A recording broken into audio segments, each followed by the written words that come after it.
the digital delight of jazz and what's more on WFDU HD2, Teaneck.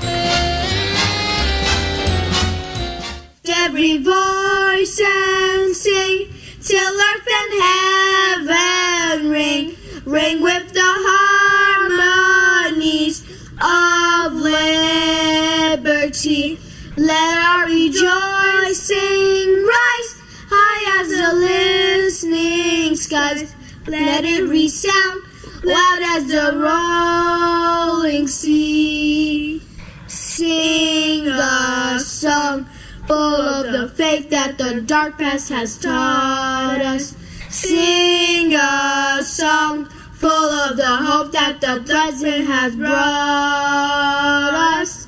Facing the rising sun of our new day begun. Let us march on till victory is won.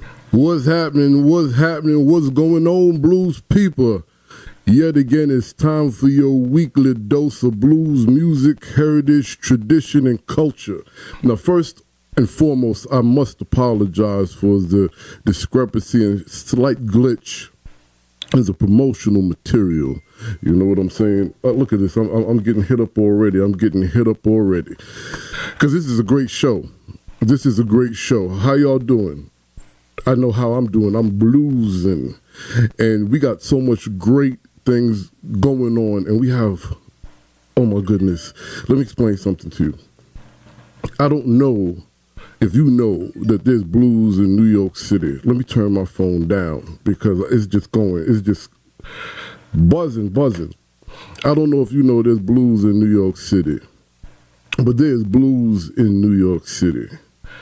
And not just any blues, there's Piedmont Bluz in New York City. Now, we always talk about the tradition and the culture and the heritage of the music. We're going to be speaking with, I would have to say, my most favorite married couple next to myself and my wife, and my brother and my sister-in-law. I got to go on record saying that or they'll kill me. We have the Peidmont Acoustic Bluz Duo. I just like to call them Mr. Ben and Miss Valerie. How are we doing? We're doing well. How are you? I'm doing well. I'm happy to speak. You know, we speak a lot off air, and we've done some things together, but I'm excited to speak to you on air.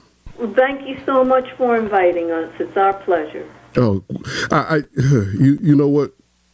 Let me wheel it in because I'm excited. Okay, because you guys are the embodiment of this movement because you live the tradition and you play the tradition and you also understand what we're trying to platform. There's a body of people that are behind the instruments, and it's not just the instruments that's the music. It's so many different other aspects. So before I know that was such a loaded statement, but let's start with you guys. I'm going to ask you this again. I asked you this on stage, but I want to ask you this on the air. Okay. Let's start with the beginning of your blues journey when you knew I have to be the holder of the scrolls.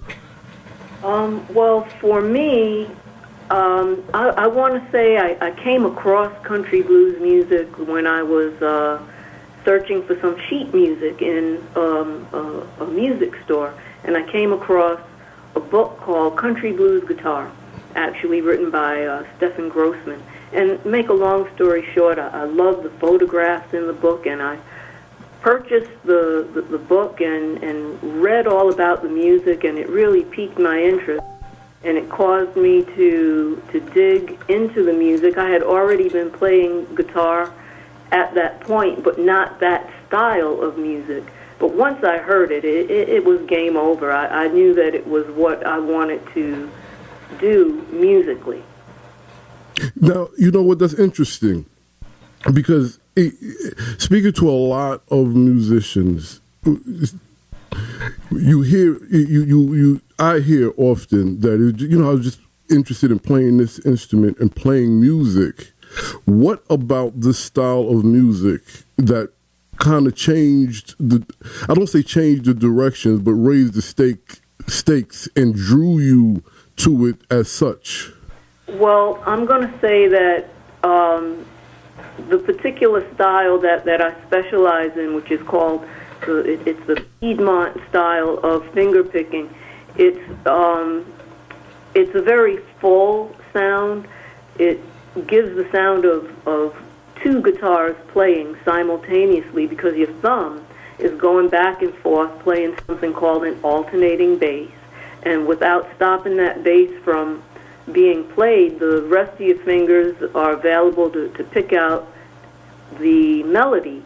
And so by combining the bass and the melody, you get this full sound of two guitars. And that's what attracted me to it, because I spent a lot of time by myself, really, growing up, and didn't really have people to play music with. So being able to have that full sound and just be one person was very attractive to me. And amazing to me. You know, when you hear the music that you describe, the style of guitar playing that you describe, and you just hear one person sounding like a full orchestra or making a guitar sound like a piano, that amazes me as well. Yeah, it's a beautiful sound. It's very engaging. It always draws people in. I don't think there's anything better than that. Now, how about you, sir? What drew you in? What was your beginnings? Well, actually, my wife Valerie is the one that drew me to this music, because I just enjoyed listening to her play, and I said to her, wow, you're playing this beautiful music. You need to share this with others and not just play it for yourself. And she encouraged me to pick up the harmonica, and then I started playing a little percussion. I play the bones and also the washboard. And I picked that instrument, the washboard, out because I knew it went with the genre of music, and I've always liked the sound of drums. But, of course, the washboard fits in much better with that genre of music. So I just enjoyed and loved playing along with my wife, just making the sound a little bit more full.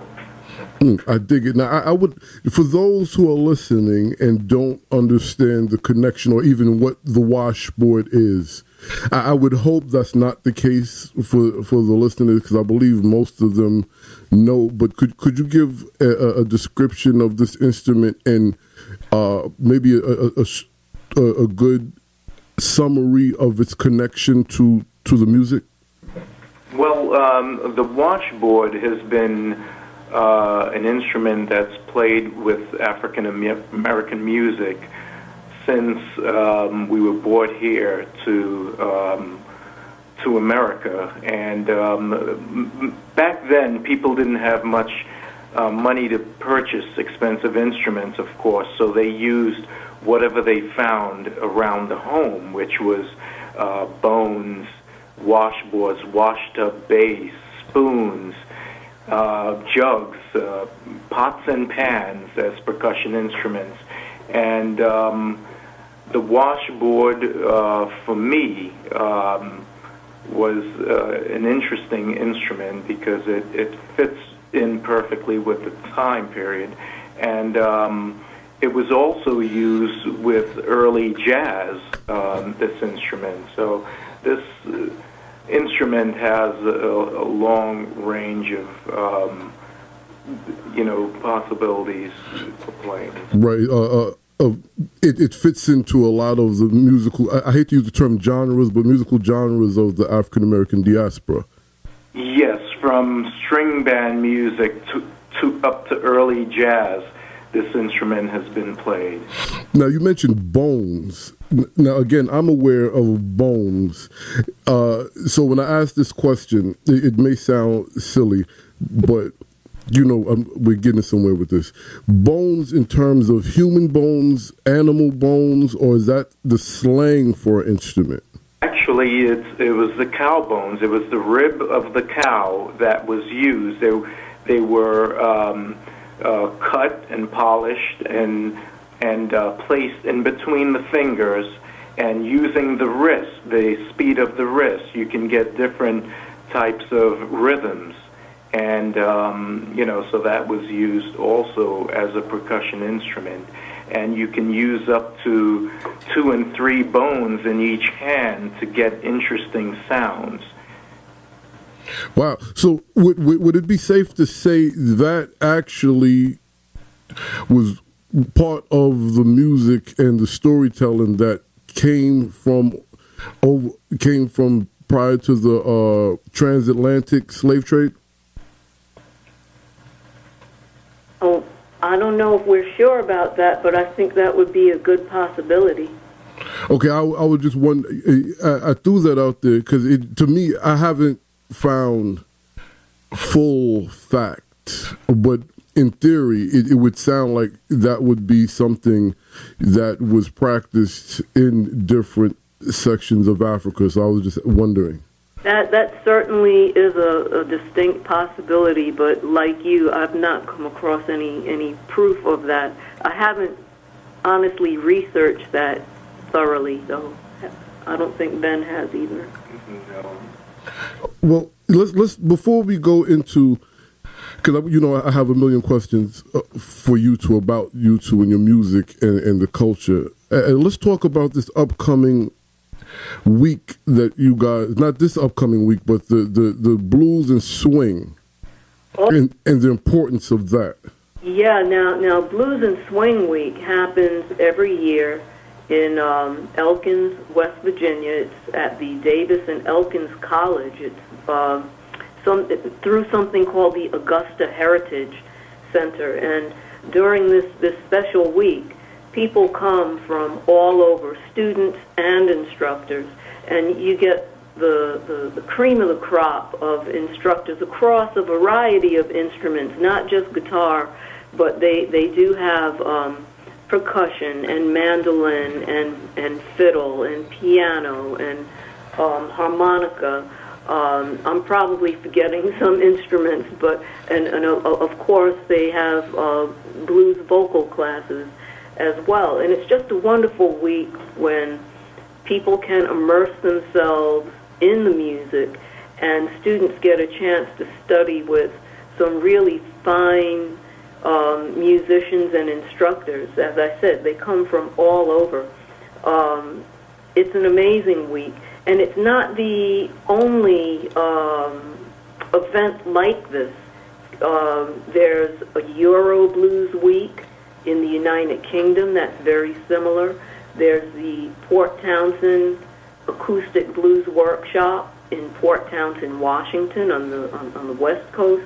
And there's also, for guitar only, something called Blues in the Gorge, and that's in Corbett, Oregon.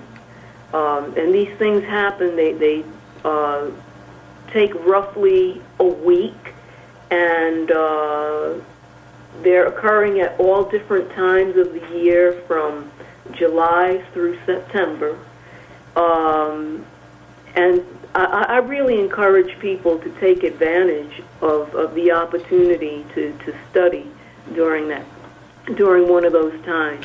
Yeah, and that was a great setup, because that was my next question. You two are huge advocates for blues programming and programs, where it's not just about the music, but it's a full spectrum of for some people an introduction, and for others fine tuning and things of this nature. Why do you feel this is really important? Well, it's one of the ways. Well, okay, blues is oral tradition, mm-hmm. and as such, it's important, I feel, to pass the music and the history and the stories along in person. Sure, you can get a book, you can get a DVD, you can watch some lessons through YouTube or whatever, but there's nothing like sitting directly in front of a person and having them pass this beautiful piece of history down to you in person. Absolutely. You know, and I have participated in many of these different workshops over the years as a student. I'm very happy that in the past few years they've called upon me to teach, and I'm very thrilled about that. That's good. Now, I have to ask this, obviously, if you don't want, if it's uncomfortable, you guys don't have to answer, but again, I'm going somewhere with this. How many of these students or patrons, and first, let me just explain why I'm mentioning this, because in my research and even just like yourselves, reaching out to different organizations to try to connect and figure out how we can share this tradition, I come across so many organizations, festivals, workshops, and the patrons are not Black at all. And the issue is not with who is attending. That's not what I'm addressing. What I'm addressing is the fact that so many African American people say that we don't get a fair share, we don't get this, we don't get that, but I rarely see any at these places. So I guess the first question is that the case? And if it is it because they don't know? Well, yes, sadly that is the case. Not that people don't know, because I don't know what people know or don't know. Understood. But it is the case that you don't see a very high turnout of African Americans at these workshops. I first realized this when I registered for a blues workshop back in 2003. I'm not sure what I expected, but I certainly didn't expect to be the only Black student present. Wow. But there I was, like a dot of ink on a blank page. Wow. The other students thought it was peculiar that I was there. One student even told me that I didn't belong, that Black people had abandoned blues music and that I should be off somewhere listening to rap music instead. Unbelievable. Yes, quite. So after recovering from the shock of that statement, I sort of made it my mission to be part of the solution to this problem. I decided at that very moment that I would study hard and that one day I'd be on a stage somewhere so that people could see that Black people had not, in fact, abandoned this beautiful music. I'm so happy that my husband, Ben, decided to join me on this crazy mission.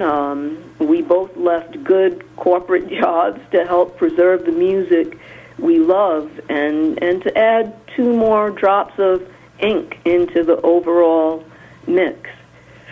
I dig that, and I hope you guys are understanding, because not you guys as in Valerie and Ben, I'm speaking to the audience right now, because everything you two said was powerful, but you kind of put an exclamation on it when you said you guys left 2 great corporate jobs to take on this mission. That was a huge sacrifice. It must have been. Well, I will tell you, I'm happier now. I'm a very happy person. And to be honest, I was pretty miserable in corporate America, but that's a different story. Yeah, this is better. I dig it. Wow. So now, with that being said, I guess that what the next question would be, rather than asking you guys a question to answer for someone else, because that is not fair, I would ask you this. What, and this is, to me, is more important, because we could talk till our faces is blue, no pun intended. What, outside of doing what you two did, was to go full force and take the bulls by the horn, so to speak, what are other solutions that we can utilize to try to bring the original people back to their tradition, heritage, and cultural music? Well, I would say that there's a lot that people can do. For one thing, instead of complaining about the lack of participation amongst African Americans in this particular genre, people could come out and support it. They could come out more often to support live music events. And if somebody out there is a musician and they're interested in this type of music, they should absolutely register for a workshop. And I don't know if people are aware, but many of these workshops have scholarship programs. So that can help a person out even financially. Yes, and they also welcome students of all ages, from possibly 5 to 95. Well, that's good to know, because I've seen children so young attending these workshops that they had to have chaperones with them. Wow.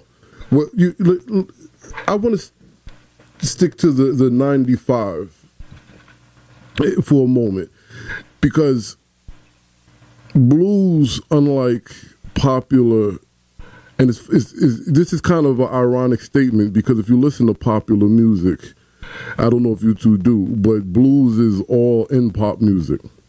But outside of the mainstream popular music, blues seems to be the only music, and folk to me is blues too, but this style of music where it's ageless, right? So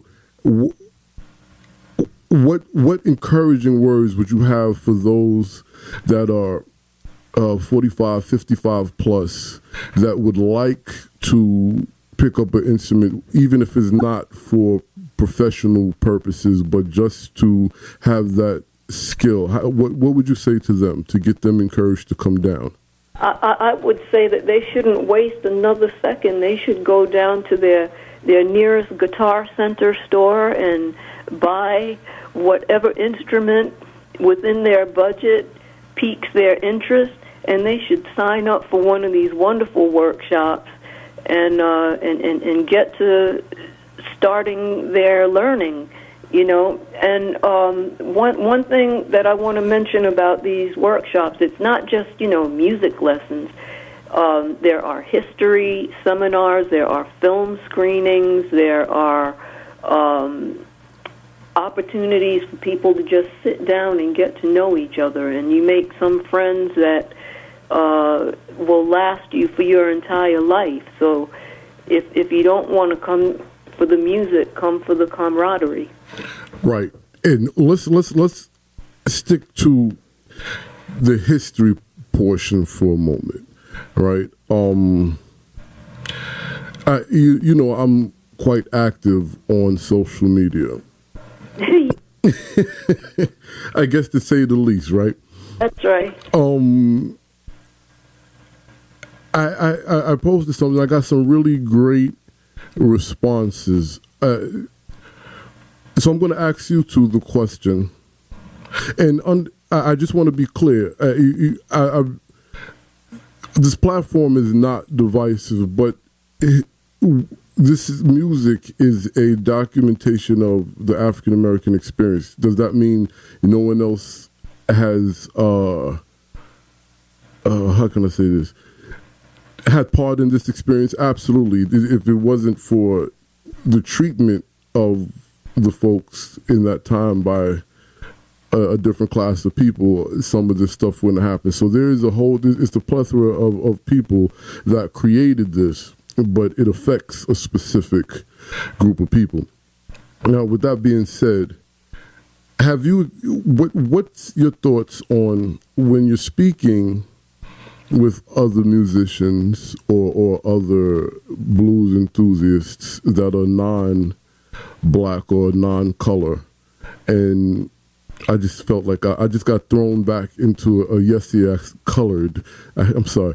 But and you're talking about, I don't know, a Mississippi John Hurt or a Etta Baker or someone like this. And then they start bringing up Eric Clapton or Joe Bonamassa and championing how they've kept blues alive and they're the king of the new blues. What does that do to, what do you feel about that first? And secondly, what does that do to the history of the music? Well, I don't think it does a thing to the history of the music. And what I want to say is that,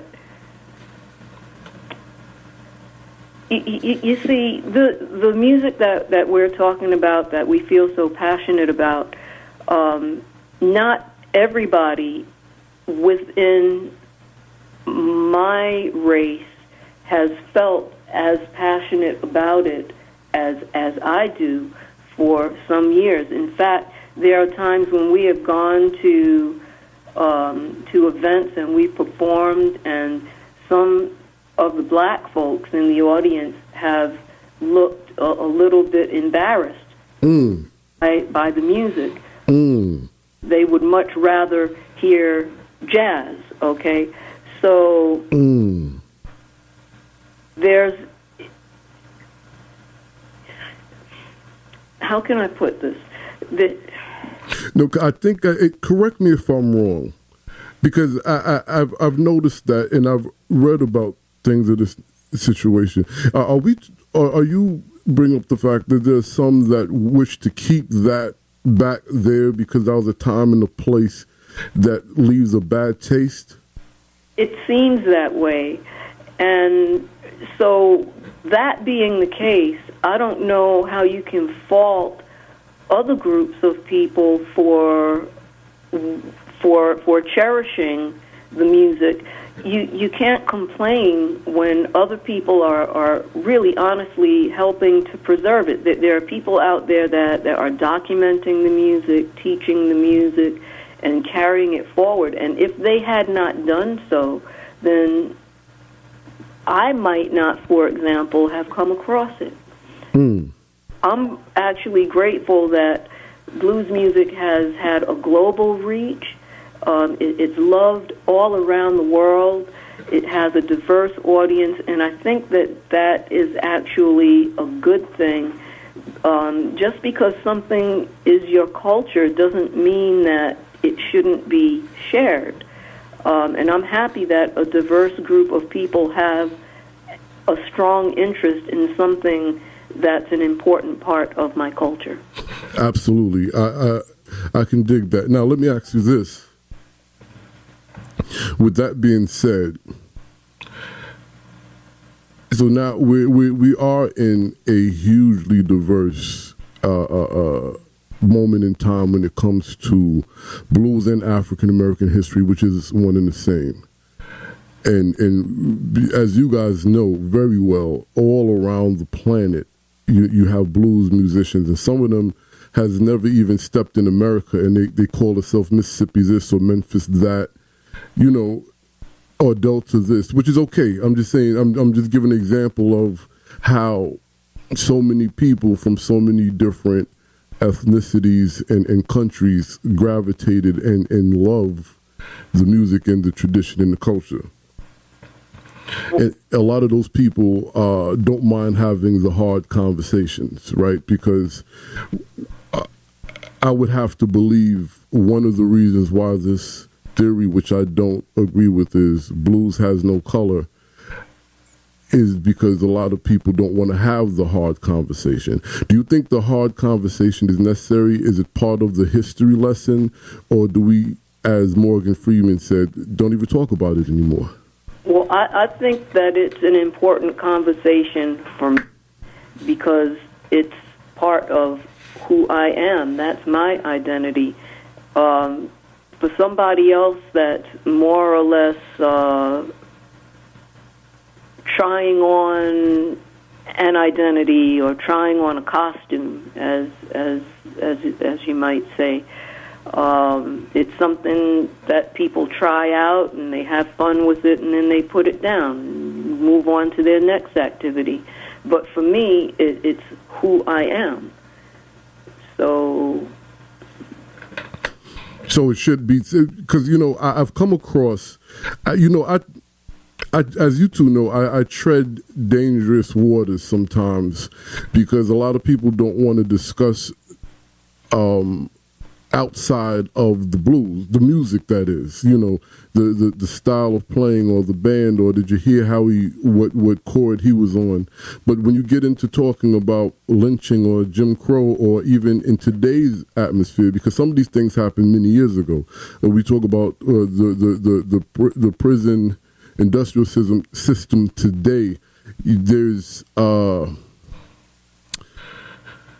that has nothing to do with it. That has nothing to do with it. Type conversations.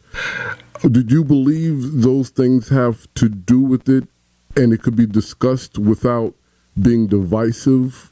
I absolutely think that those things are relevant, and I'll go a step further and say that the things that you said that are in the past are not really truly in the past. Many of these things still happen today.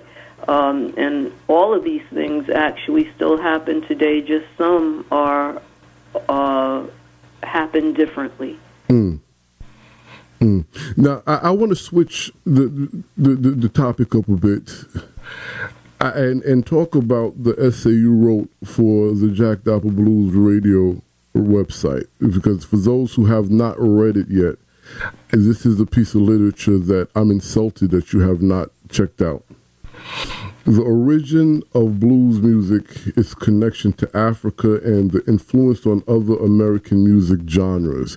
What was the importance to you for this? And Mr. Ben, I would love article from you as well, because I've spoken to you on the side. You have extremely poignant points that need to be shared. But back to you, Valerie. Why is that important? What was the reason why this has to be known? Okay. Well, it's a question that had been on my mind ever since we came back from Ireland. We were in Ireland last fall, and we were there to participate in a blues festival. Part of our participation was the presentation that we gave in a museum. And we gave like the whole history of the blues from field hollers on up. And folks did not have a clue what we were talking about. They did after we finished, but many people came up to us that day and on subsequent days and told us that, hey, we've been listening to blues for years, but we had no idea about the history. We didn't know where it came from. We just heard this music and we liked it, so we come out and we listened to it, but we did not know the things that you shared with us. So it is absolutely important to inform people, to give people information so that they understand where this music comes from. It didn't just pop up. It didn't get created in a vacuum. So that's what inspired me to write a short essay on the origin of the blues music. I dig it. So now, with that being said, and you guys specialize in Piedmont style of music. Now, I remember you explaining to me why you choose the songs that you guys choose to record. By the way, the album is out, and you need to get it. But sorry about that. Could you explain to the audience your song choices and why it's important for the particular songs that you guys choose to record that you do? Well, generally we look for songs that, all songs tell a story. All blues songs tell stories, but we tend to gravitate toward ones that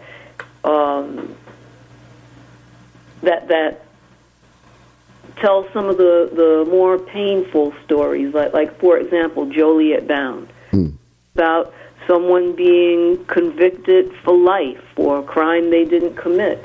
That sort of thing still happens today. I think it's a very relevant song. One of the reasons that we play it in almost every set. So we tend to look for songs that talk about serious topics. I like the fact that you brought to the table that improved that the songs of yesteryear, because this is something that I've been mulling over, and not even in a celebratory way. A lot of those songs 50 to 100 years ago, we are still seeing it play out right now. Yeah, it's very sad. Very sad. So now, along with the workshops and different programs that you and Ben encourage and are presently encouraging people to attend, understanding that those songs are extremely relative to Black life today, how can we bridge that gap? Even though because we've seen this happen several times from Reconstruction, and nobody wanted to hear a Negro spiritual or work song because that, to the chess record boom, nobody, the blues was taboo, to hip hop, that's N-word music. How can we bridge that gap, saying, look, this is still relevant right now? You as an African American, whether you want to go, which we encourage you to go see these live shows, but regardless to your personal choice of genre music, this should still be a discussion in your household with your family. How can we make that case? Well, I don't know about other households, but like when I was growing up, we had required reading on Black history. Books that my grandparents made us read because these things weren't being taught thoroughly in the public schools. And so I would encourage parents to make sure that if children aren't learning about their culture and their history in school, that you have to supplement that at home. You have to get them in front of certain movies, in front of certain books, and see that their learning is supplemented in that way. And in that way, they can perhaps have more regard for their culture and think more of themselves, have better self-esteem, and have more respect for where they came from. Yes, and also parents and should be able to teach their kids more about the things that their grandparents, great-great-grandparents have been through, and not be ashamed of it, because we're standing on the shoulders of amazing people, and we're stronger because of it. And I don't think people should be ashamed of where they came from, and that's been a problem with this genre of music. Well, you know what? I'm happy you brought that up, and I want, if you don't mind, Mr. Ben, answer this question.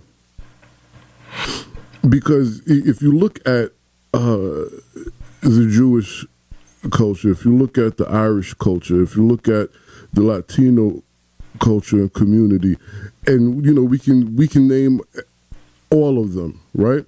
Yes. Each and every one of them has had some sort of turmoil which they had to fight through like our culture did. The degrees and levels, that's not what we're discussing right now. The question is, how come we are the only group of people that continue to make it to the other side but don't want to discuss the hardship? Like, based on your statement, I agree with the embarrassment, the shame. No one wants to talk about this, but they want to get upset when it's culturally appropriated. Why do you think that, and how can we, I don't say combat that, but encourage people to say, hey, it's actually a success story rather than something to be ashamed of? Well, it seems like a lot of, in our history, a lot of people who've benefited from our hard work and our building of helping to build this country from scratch, from the beginning. As you know, in schools really don't. How can I say? They don't really teach the truth about history and our part in history, whether they were inventors. There were so many great African American inventors, writers, both men and women. And, a lot of times if it's not taught in the schools, the kids don't learn about it. And a lot of times the parents don't know about it unless, like Valerie said, her grandparents and parents had specific books for them to read about their history and to gain knowledge about,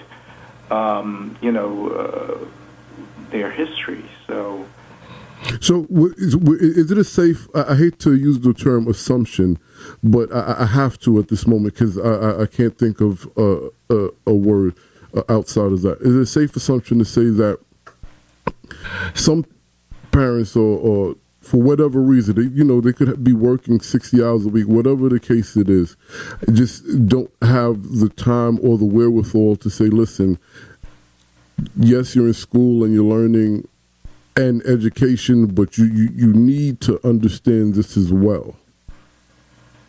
Well, without a doubt, parents struggle to juggle the stresses of a job, a home, children.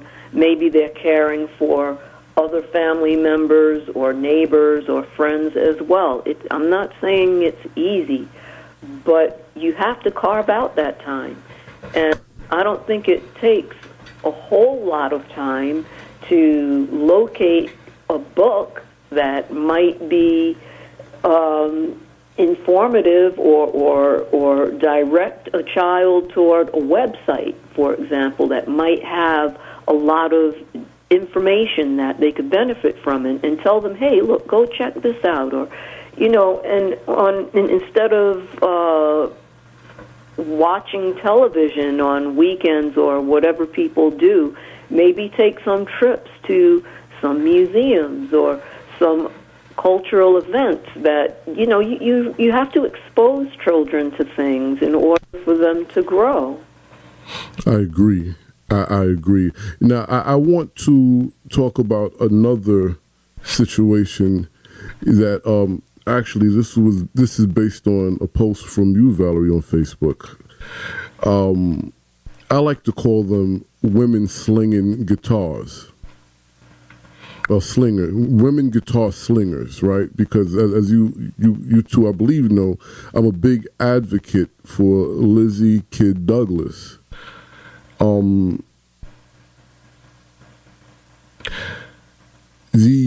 don't say the powers that be, but the way women of the blues has always or more popularly been portrayed is based on the quote-unquote blues enthusiast term or blues pseudo-historian term, classic blues, right? Like the Ma Rainey's, the Bessie Smiths, and people like this.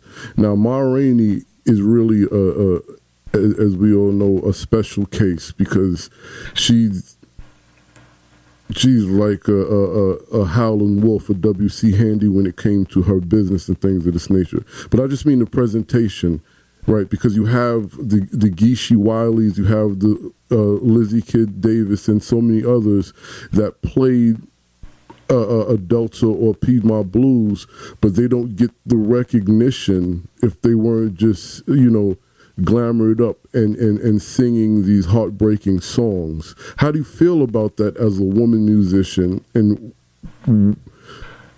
what, I guess, how you bridging that gap, or why do you think that's the case? Well, I do think in general, and not just in our society, I think that women don't get as much attention as men. Just generally speaking, we're supposed to be the weaker, gentler, quieter ones, and when we step out of that mold in any way, shape, or form, there's usually hell to pay for it. And it not just speaking. I'm not even speaking musically. I'm just saying in general. Just period. Yeah. So I mean, I'll give you one example. In my corporate life, if I was proactive, it was perceived as aggression. And that was actually written into my review multiple years in a row, that I was a very aggressive person and that I actually scared my coworkers. Wow. So, there's this little mold that women are supposed to fit into, and when we don't, people talk. So I want to use Memphis Minnie as an example for this, because her catalog of music is, if not equivalent to, it might surpass Petey Wheatstraw, who has a long catalog of music. How come she is not celebrated as, I mean, there's many queens of the blues, as we all know, but she's rarely mentioned, and this woman has such a catalog of music. Oh, yeah, she had a huge repertoire. She's just fantastic, I think, both as a vocalist, singer, and also as a guitar player. She's just amazing. I can't imagine. I really don't know why she's not as celebrated as some of her male counterparts, but most people, I think, know about her, though, and respect her music. Okay, because I was, I'm doing my own, I guess, case study and research, and I've asked many people, and I'm reading up.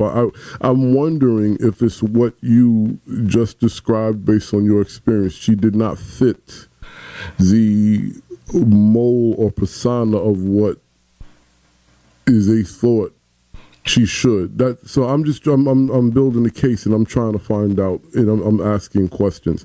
Now, I want to ask Ben, you also create art, correct? Yes, I'm an artist. I'm an art director, graphic designer, and I've worked in that field for quite a while. I'm still doing work in that field, but specifically washboards. Since I picked that instrument to play, I decided that I would enhance the look of the washboard. I add wood blocks and different types of bells to my washboards. And most recently, I've been doing a lot of wood carvings, whether it be African faces, masks, different types of carved art to my boards, so it could be used both as an instrument and be hung on a wall as art. Now, first, I want to ask you, as being used as an instrument, the art that you add to the washboard, can those pieces also add to the rhythm, percussion, and music of the washboard? Well, absolutely, because depending on the type of carving, you can you can tap on it and get a different type of tone from the different types of carving that's done to the board. Groovy. Now, I asked that specific question about what type of art you put on the board based on the conversations that we're having, and I want to know what else you're doing, Valerie, with the music and the article writing, because there are more ways than just the performance of the music to celebrate and share this traditional music, correct? Absolutely. I'm currently working on a music book. Just about finished. Actually going to dedicate the next couple of weeks to refining it before I hand it over to Ben for design and production work. So through this book, I feel that I'm also helping to preserve the traditional acoustic guitar music. Now that's really groovy. Is there anything that you could share with us about the book before, or is it mum's the word until it drops? Oh no, I'll tell you that the book focuses on relatively simple arrangements for Piedmont style finger pickers. It'll also include a few challenging arrangements, but it's basically geared toward guitar players that are new to the style. And so I hope to be able to use that, for example, when we conduct workshops. That's very groovy. Now, we speak about this style, Piedmont Bluz, and I remember I had a conversation on air with Brother John Tavius, and I remember watching you and Ben address this live on stage a couple of times. The titles of different blues, like Delta Blues, Piedmont Bluz, Hill Country Blues, Cotton Patch Blues, things of this nature, a lot of people don't understand those titles are really locations, regional locations across America where the folks of that town, this was their styles, correct? Correct. That is correct. Now, I'm getting somewhere with this, because correct me if I'm wrong, but doesn't your lineage go back to the Piedmont area? Well, it does. My mother's family is from Virginia, which is the northern end of the Piedmont region, and my father and his family were from Georgia, which is the southern end of the region. So I have the whole region covered ancestrally, but myself was born in New York. I'm a native New Yorker. I told y'all there's blues in New York. Now, I bring that up because first and foremost, that needs to be known, right? Secondly, now I know this is one of the first questions I asked and you answered, but I want to try to take it a tad bit deeper these last few minutes we have. Do you think the connection to the music, which when you heard it and said, I have to do that, was deeper than just the sound, and it was ancestral, it was DNA, it was a call to your people? I will tell you that it's something that was like a knot in my stomach that bothered me, that had to get out. And I don't know where that feeling came from. Unfortunately, I don't know a whole lot about my mother's family, and I'm in the process of trying to track down that side. I'd love to know if there were any musicians in there, or even music lovers. Yeah, I dig. Well, I'm sure you already have the information, but I will say this: Mr. Julius, husband of Miss Joyetta, they run the African American Museum of Nassau County, where we'll be doing some things there. He is a genealogist. He's been doing this for, I believe, 30 or 50 years. I would suggest in your studies and your research, talk to him as well, because he's done his entire family, and he started. My uncles and aunts and mother have been doing it, but he helped me start something, and I would, to add to what they're already doing, I would suggest you go down there and talk to him if you guys would like to. Oh yeah, I will absolutely add that to my research toolkit. I can trace, my father's family back to the early 1800s, but my mother's, I can't go back at all. So yeah, I would love to speak with him. Okay.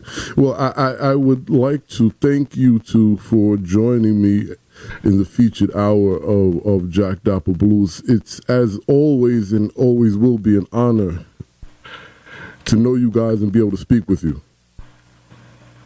Oh, thank you so much for having us. You're very welcome. Sir, Ben, I really would like a article from your perspective as well, because we've had some conversations on the side. People need to hear that. Okay, I certainly will.